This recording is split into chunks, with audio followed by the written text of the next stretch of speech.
오늘 말씀은 사도행전 7장 44절에서 50절의 말씀입니다. 사도행전 7장 44절에서 50절까지의 말씀을 저와 여러분이 교독하도록 하겠습니다.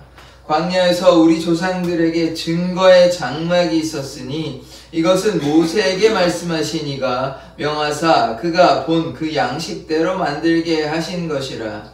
우리 조상들이 그것을 받아 하나님이 그들 앞에서 쫓아내신 이방인의 땅을 점령할 때에 여호수아와 함께 가지고 들어가서 다윗 때까지 이르니라.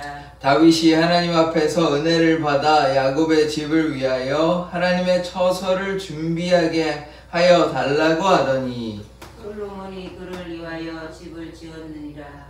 그러나 지극히 높으신 이는 손으로 지은 곳에 계시지 아니하시나니 선지자가 말한 바 주께서 이르시되 하늘은 나의 보좌요 땅은 나의 발등상이니 너희가 나를 위하여 무슨 집을 짓겠느냐 나의 안식할 처소가 어디이냐. 같이 읽겠습니다. 이 모든 것이 다 내 손으로 지은 것이 아니냐 함과 같으니라. 아멘. 하나님, 우리가 날마다 주님의 그 은혜 가운데 거하는 삶 되기를 원합니다. 이 천지 만물을 지으신 창조주 하나님, 우리가 하나님의 성전임을 고백하며 하나님께 신령과 진정으로 예배드린 자 되게 하여 주시옵소서. 아멘. 예수 그리스도의 이름으로 기도드립니다. 아멘. 이 몰록과 레판, 식굿과 기온, 이거는 별숭배 신앙, 그러니까 우상숭배에 관련된 것입니다. 어제 몰록에 대해서 또 인신제사, 사람을 이제 자녀를 그렇게 우상에게 그렇게 이제 바친다, 그 말씀을 드렸는데요. 지금 오늘의 말씀은 우상숭배와 또 대비되는 하나님의 성전, 그것을 이제 이야기하고 있는 것이죠. 또 어제 이스라엘 백성이 뭐 만들었습니까? 금송아지도 만들었습니다. 이제 분명히 우상숭배하지 말라고 하나님께서 말씀하셨는데 우상숭배를 만들고 하나님의 그 진노가 나타남으로 3,000명의 사람들이 죽게 되었습니다. 44절의 말씀을 보면 광야에서 우리 조상들에게 증거의 장막이 있었으니 이것은 모세에게 말씀하신 이가 명하사 그가 본 양식대로 만들게 하신 것이라.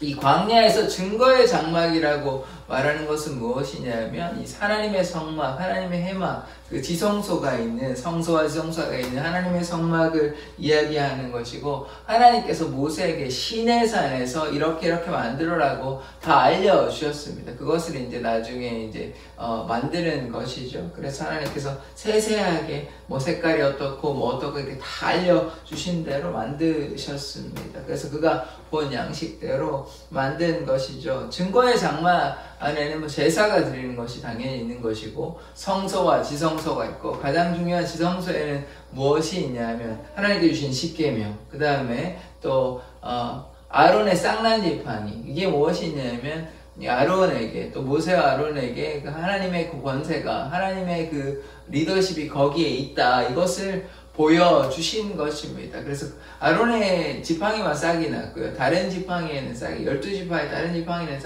싹이 나지 않았고, 그렇게 해서 250명의 고라와 다단을 따르는 인물들이 다 이제 죽게 됩니다. 그래서 이제 땅이 그들을 삼키게 되고 그런 사건들이 일어나는데, 결국 이제 하나님의 통치, 하나님의 주권이 누구에게 있는지를 이제 보여준 사건이죠. 그래서 십계명, 하나님께서 명령하신 십계명, 그 다음에 아론의 쌍난지팡이는 아까 이제 반역 사건 때문에 그때 이제 일어나는 것인데, 하나님의 통치가 또 어디에 있는지 보여주시는 것이고, 마지막이 이제 만나인데, 만나는 이제 음식 아닙니까? 결국은 하나님의 그 살아계심을, 하나님께서 우리에게 생명을 주신다는 것을 이 만나 항아리를 통해서 이렇게 보여주시는 것이죠. 그러니까 이 세 가지의 물건들은 무엇이냐면 하나님의 통치, 하나님의 그 역사하심을 증명하는 것이고, 그것을 우리가 뭐 해야 되냐? 기념하라는 것이죠. 그래서 성전을 바로, 특별히 지성소라는 가장 거룩한 것이기 때문에 그것을 통해서 하나님의 역사를 좀 기념하라, 하나님의 통치를 기념하라, 하나님의 돌보심을 기념하라는 것입니다. 45절의 말씀을 보시겠습니다. 우리 조상들이 그것을 받아 하나님이 그들 앞에서 쫓아내신 이방인의 땅을 점령할 때에, 그래서 지금 여호수아가, 모세가 이제 결국은 이제 가나안 땅에 완전 들어가지는 못하고 이제 근처에는 들어갔고 여호수아는 들어갔잖아요. 점령할 때 여호수아와 함께 가지고 들어가서 뭘요? 법궤 안에 이 세 가지 말씀드렸잖아요. 그래서 법궤라는 것은 그만큼 중요합니다. 이제 설교 많이 하시거든요. 뭐 법궤 만졌다, 사람 죽었다, 뭐 이런 얘기 많이 한번, 뭐 적어도 목사님들은 한두 번은 꼭 설교하시는 것 같습니다. 그게 이제 또 중요한 것이니까 하나님의 거룩하심을 드러내고, 그래서 레위 지파가 아닌 사람, 레위 지파라고 하더라도 그냥 막 손으로 잡고 이렇게 하는 것이 아니라 어깨에 메고, 지팡이가 다 있거든요. 그래서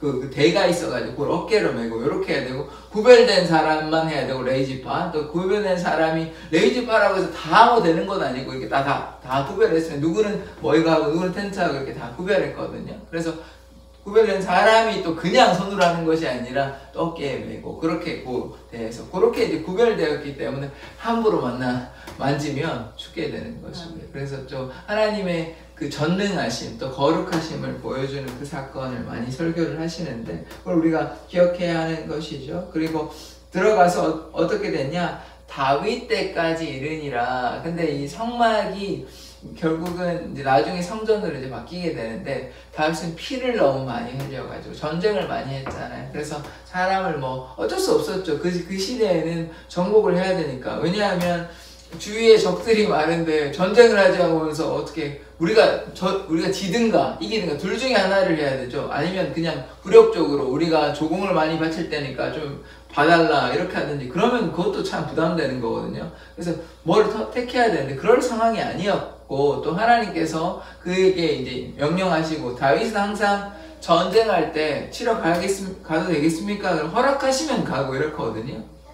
그래서 하나님께서 허락하신 전쟁이기 때문에 어쩔 수가 없는 상황인 것이죠. 그러나 다윗이 피를 많이 흘려가지고 성전을 지을 수는 없었습니다. 그럼 누가 성전을 지었냐? 솔로몬이, 다윗의 아들 솔로몬이 이제 피를 안 흘린 솔로몬이 이제 성전을 짓게 되는 것이죠. 그래서 솔로몬이 성전을 짓게 되고 그 안에 이제 이런 법궤가 들어가게 되는 것이죠.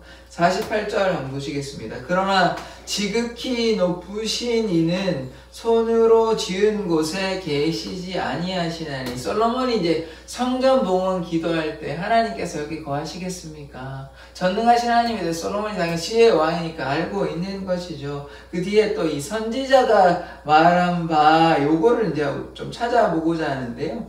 이사야 66장 1절에서 2절 한번 찾아보십시다. 이사야 66장 1절에서 2절의 말씀 한번 찾아보겠습니다.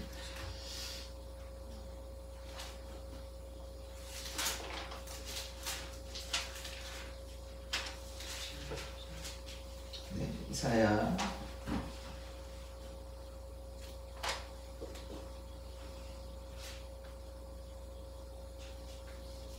66장 1절에서 2절의 말씀입니다.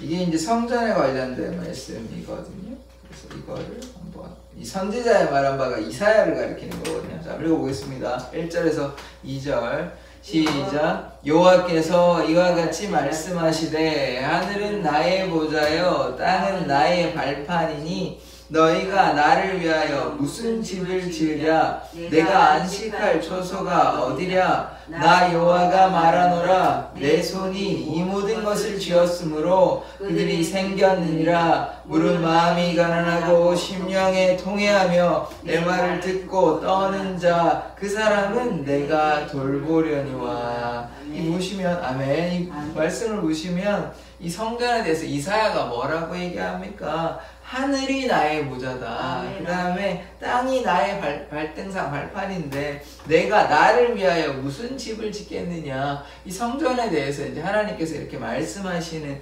장면이죠. 내가 안식할 초소가 어디겠냐. 이 모든 땅이 누가 지으셨습니까? 하나님께서 지으셨는데 굳이 그 성전에 내가 있을 필요가 무엇이냐라고 말씀하시는 것이죠. 그래서 2절에 보십시오. 나 여호와가 말하노라 내 손이 모든 것을 지었으므로 창조주 하나님께서 지었으므로 그들이 생겼느니라. 온 만물이 예수 그리스도 온 만물이 하나님의 그 말씀으로 이제 창조가 된 것이죠. 물은 마음이 가난하고 심령이 통회하며 내 말을 듣고 떠는 자 그 사람은 내가 돌보려니와. 그래서 이 말씀을 우리가 또 잘 기억해야 되는 것은 하나님의 통치, 또 우리가 제가 뭐라고 말씀드렸냐면 하나님의 성전, 그러니까 하나님께 순종하는 자에게는 하나님께서 함께 하신다. 그것이 이제 우리 더 이상 이제 구약의 성전의 개념이 제가 아니라고 말씀을 드렸잖아요. 그래서 우리가 신약의 성전이라 하면 우리가 우리의 몸과 우리의 삶이 하나님께 드리는 우리의 성전이다. 그러면 하나님께 우리가 순종할 때 하나님께서 우리와 함께 하시는 것이죠. 더 이상 건물이 중요한 것은 아닙니다. 그래서 우리가 건물에 기준을 두고 이렇게 신앙생활하면 되지 않는 것이죠. 그 다음에 그래서 결국 이게 48절의 말씀, 이 선지자가 누구를 가리키냐면 이사야를 가리키는 것입니다. 이사야 66장 1절에서 2절에 여기 보시는 말씀. 그래서 49절에도 보시면 주께서 이르시되 하늘은 나의 보좌요 땅은 나의 발등상이니. 이게 이사야 66장 1절의 말씀과 비슷하죠. 너희가 나를 위해 무슨 집을 짓겠으며 나의 안식할 처소가 어디냐. 이 모든 50절 이 모든 것이 다 내 손으로 지은 것이 아니냐 함과 같으니라. 이 이사야 선지자 이사야의 말씀을 인용한 것입니다. 이 스테반 이사님이 성경을 이렇게 우리가 몇 가지만 봐도 이렇게 충분히 이해할 수 있죠. 어제 아모스 말씀도 드렸고, 그 다음에 또 오늘은 이사야 말씀도 인용하고, 그 전에 나와 같은 선지자를 일으키다 모세의 이야기 인용하고, 그건 신명기 18장에 나오는 것이거든요. 그러니까 결국은 스테반 이사님이 그냥 성경 한 구절로 해가지고 이렇게 하는 것이 아니라 성경에 많은 구절 지금 얘기하고 있잖아요. 바로 뭐 찾아보고 하는 게 아니라 이게 다 머리에 넣고 있었단 말이에요. 암송하고 있었단 말이에요. 그거를 이제 바로 이제 얘기하고, 대제사장이 물으니까 바로 얘기하는 것입니다. 그 제가 얘기 왜 하냐? 성경 말씀 좀 암송하자고요. 말씀 암송하면 그 말씀이 능력이 되십니다. 물론 이렇게 말씀을 읽는 것도 참 좋은데 당연히 읽어야 되죠. 뭐 말씀을 읽어야 하나님이 어떻게 사랑하시는지, 하나님께서 어떤 방식으로 해야 되는지, 우리가 어떤 길로 나아가야 되는지 말씀을 통해 깨달을 수 있는 것 아닙니까? 당연히 읽어야 되지만 또 그 말씀을 우리가 암송한다면 이렇게 아모스에서 이런 일에 우상숭배 이런 일들 때문에 하나님께서 얘기하셨다. 그래서 그들을 다 내쫓았다. 뭐 이런 얘기도 하시고, 그 다음에 지금 오늘 뭐 합니까? 이 성전이 하나님께서 다 만드신 건데 거기 거하시겠느냐 이런 얘기도 하시고, 나와 같은 선지자를 세우겠다. 이 모세 이야기도 신명기 그 얘기도 다 머리에 들어가 있으니까, 그러니까 아마도 뭐 제가 추측할 수는 없는데 상당히 많은 성경을 머리에 넣고 있으셨다, 암송하셨다, 우리가 이렇게 볼 수 있는 것이. 왜냐하면 이게 부분이 그냥 뭐 모세오경만 하고 얘기하는 거 있는 게, 거기 갔다가 아모스 갔다가 또 이사야까지 얘기하고 있거든요. 그러니까 상당히 많은 성경의 부분들을 머리에 넣고 있으셨다. 이게 참, 그러니까 우리가 성경을 참 깊이 아는 것이 중요한 것입니다. 그러니까 뭐 세세토록 다 알지는 못하더라도 그래도 그 말씀을 그대로 좀 머리에 넣고 있으면 그 말씀이 역사하시는 것이거든요. 하나님이 살았고 운동력이 있다. 이 말씀을 제가 외우니까 이렇게 선포할 수 있고, 하나님의 말씀은 정말 살아있고 운동력이 있구나. 좌우의 날선 어떠한 것보다 예리하구나. 그래서 혼과 영과 관절과 골수를 찔러 쪼개기까지 하는 하나님의 그 능력의 말씀입니다. 우리의 마음의 뜻과 생각을 감찰하신다. 이런 말씀을 외우니까 제가 그 말씀이 이렇다라고 얘기할 수 있잖아요. 모든 성경 하나님의 감동으로 된 것이다. 교훈과 책망과 바르게 함과 의로 교육하게 유익하다. 이 말씀을 외우니까 바로 하나님의 말씀이 교훈과 책망과 교육함과 바르게 함과 의로 교육하게 유익하다. 이 말씀이 바로 나오는 것이, 지금 이 말씀 안 외우면 성경 찾아봐야 됩니다. 뭐 검색하는지 해가지고 요즘 검색에서 좀 나오기도 하는데, 어쨌든 이거 한번 거쳐야 되잖아요. 근데 그걸 외우면, 암송하면 그 말씀이 바로 나오는 거예요. 스테반 이사님처럼 예전에 아모스가 우상숭배했다, 그거에 대해서 우리가 예언을 했다. 또 지금 뭐 얘기하고 있습니까? 성소에 대해서 하나님이 그 성소에 그 지으신 것에 계시겠느냐, 뭐 이런 얘기를 하는 것 아닙니까?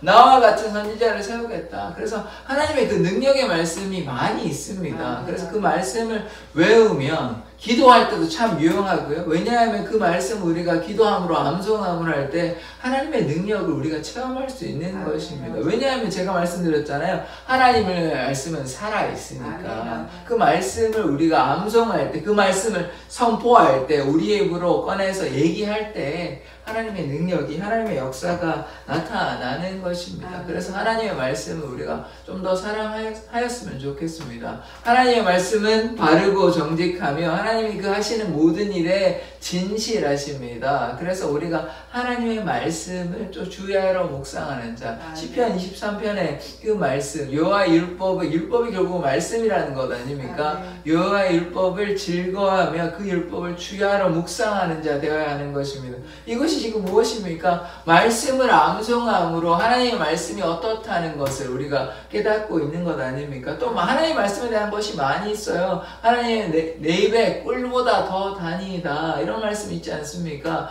또 풀은 마르고 꽃은 시드나 주의 말씀은 영원하시잖아요. 그래서 그 말씀을 우리가 읽고 묵상하고 또한 암송해야 하는 것입니다. 다 외울 수는 없죠. 이 많은 말씀을 어떻게 다 그럼 사람은 지구에 존재하지 않을 것입니다. 그러나 우리가 다 못 외우더라도 한 절의 말씀이라도 하나님께서 세상을 이처럼 사랑하사 독생자를 주셨으니 이는 저를 믿는 자마다 멸망치 않고 영생을 얻게 하려 하심이라, 이런 말씀이라도, 한 절의 말씀이라도 하나씩 시간을 두고 외우면 외울 수 있다고요. 그러니까 제가 하루에 하나씩 외우라고 말씀드리는 것도 아니고 그냥 한 주 하나라도 그렇게 좀, 이 결국은 하나님을 사랑하는 마음이거든요. 그래서 하나님의 말씀을 묵상하고 또 암송하고 그것을 또 기도할 때 되뇌이면서 하나님의 전능하심, 하나님의 사랑하심 우리가 얘기할 수 있잖아요. 여호와께 감사하라, 그는 선하시며 그의 인자하심이 영원함이로다. 이것도 다 말씀에 나오는 것 아닙니까? 그래서 그 말씀을 좀 더 기억하고 또 암송하면 참 좋겠습니다. 저도 사실은 제 고백을 좀 하자면 저도 말씀 외우는 걸 그렇게 좋아하진 않았습니다. 말씀 그냥 읽으면 되지 굳이 외워야 되냐 이런 생각했거든요. 그런데 제가 이렇게 바뀐 이유는 뭐냐면 하나님의 말씀을 암송하고 외우고 이렇게 하니까 그 말씀을 제가 방금 말씀드린 것처럼 바로 이렇게 얘기할 수 있는 것이에요. 제가 기도할 때 하나님 말씀이 이러하구나 바로 알 수 있는 것. 외우지 않았으면 찾아야 돼요. 또 이런가 저런가 이렇게 한번 찾아봐야 돼요. 이렇다 저렇다. 그러니까 그러기 전에 우리가 좀 기억을 하면 하나님의 말씀이 이러하구나, 하나님의 말씀이 참 좋구나, 이런 것들 우리가 깨달을 수 있는 것입니다. 그래서 우리가 또 어떻게 기도해야 될지도 우리가 고민할 때 그런 말씀들을 외워야 되면 아무것도 염려하지 말고 오직 모든 일에 기도와 간구로 하나님께 너희 구할 것을 감사함으로 아뢰라. 그러면 모든 지각에 뛰어나신 하나님의 평강이 너희 마음과 생각을 지키실 것이다. 이런 말씀을 우리가 외움으로 말미암아 하나님께 기도할 수 있는 것이 너무나 잘 아는 말씀, 데살로니가전서 5장의 말씀, 항상 기뻐하라, 쉬지 말고 기도하라, 범사에 감사하라, 이런 말씀을 외움으로써 우리가 어떤 삶을 살아야 되냐, 기뻐하는 삶을 살아야 되구나, 쉬지 말고 기도해야 되구나, 모든 일에 범사에 감사해야 되구나, 이것이 하나님께서 그리스도 안에서 우리를 향한 뜻이구나. 아멘. 하나님의 뜻을 우리가 알게 되는 것이에요. 너희는 이 세대를 본받지 말고 하나님의 선하시고 기뻐하시고 온전한 뜻이 무엇인지 분별하도록 하라. 그래서 하나님의 선하시고 기뻐하시고 온전하신 뜻이 무엇인지 알아야 될 것 아닙니까? 그래서 그런 뜻을 우리가 깨달아야 되는 것이요. 너희를 향한 나의 생각은 무엇입니까? 재앙이 아니고 평안입니다. 그래서 우리에게 소망과 장래, 미래를 주시는 것 아닙니까? 그 말씀을 제가 기억하고 암송하고 있으니까 그런 말씀을 선포할 수 있고, 우리가 기도할 때 저뿐만 아니라 어떤 목회자라고 해서 그 말씀을 더 외워야 되는 것이 아니라 하나님을 사랑하니까 그 말씀을 더 외우려고 애를 쓰는 것입니다. 제가 신학적인 어려운 것들 그런 것을 외우라고 말씀드리는 것이 아니라 하나님의 말씀이 살아있다고 말씀하시지 않습니까? 그래서 그 말씀을 암송하고 기억할 때 그 말씀의 역사하심은 우리가 체험할 수 있을 것입니다. 왜냐하면 우리가 힘들고 낙심할 때 때로 있잖아요. 그때 말씀을 기억하고 말씀 부여잡고 기도하면 하나님께서 역사하신다고요. 하나님은 살아계시니까요. 왜냐하면 하나님은 이것도 다 말씀 아닙니까? 건축자들이 벌을 돌을 버렸지만 그 돌이 무엇입니까? 산돌이고 머릿돌 되시고 모퉁이돌 되시는 것입니다. 그 돌이 구원의 반석 대신 예수 그리스도 아닙니까? 지금 제가 얘기하고 있는 것이 제가 뭐 마음대로 만들어낸 제가 뭐 상상해서 소설을 쓴 것이 아니라 말씀을 다 기억하고 암송하고 하니까 그 말씀대로 이야기하는 것이에요. 그래서 그 말씀을 더욱더 더 많이 외울수록 어떻게 되냐면 나중에 그 말씀 하나에 분류할 수 있는, 아까 제가 말씀관에서 쭉 얘기를 했잖아요. 그런 것처럼 하나님의 말씀을 기억하고 하면 어떨 때 말씀에 관한 것, 기도에 관한 것, 또 우리의 삶의 어떤 태도에 관한 것, 여러 가지 우리가 어떤 삶을 살아야 되는 것인지 염려하지 말고 기도해라, 좌로나 우로나 치우치지 말고 표대를 향한 믿음으로 나아가라. 이렇게 다 우리가 어떤 삶을 살아야 되는지 성경이 다 어느 정도 다 알려주기 때문에 그것을 다 따라가면 되는 것입니다. 그래서 우리가 성경 말씀을 더욱더 기억하고 암송하고 무엇보다 읽어야 되겠죠. 그런데 이제 교회 오래 다니신다면서 성경 안 읽고 기도 안 한다 그러면 물론 뭐 다른 일 하시는 것도 참 감사한 일인데 안 하면 우리가 조금 회개하시고 반성하시고, 뭐 제가 뭐 성경을 뭐 하루에 10장씩 20장씩 읽으라는 것도 아니고 한 장씩 읽어도 좋습니다. 뭐 일주일에 안 되면 3-4장이라도 너무 바쁘시면 피곤하시면. 그래도 어쨌든 제가 지금 말씀드리는 것이 무엇입니까? 과부가 2랩돈을 내어놓았다. 우리의 마음을 보시는 거라고요. 그래서 우리의 마음을 어떻게 내어놓겠습니까? 신앙생활이. 그래서 하나님께 좀 더 우리가 말씀을 가까이 하는 그런 삶 되었으면 좋겠습니다. 그래서 그것이 우리가 하나님께서 우리 안에 우리 몸이 우리의 삶이 하나님의 성전으로서 하나님께 나아가는 삶이 아니겠습니까? 하나님께 나아가기 위해서는 말씀과 기도로 무장해야 하는 것입니다.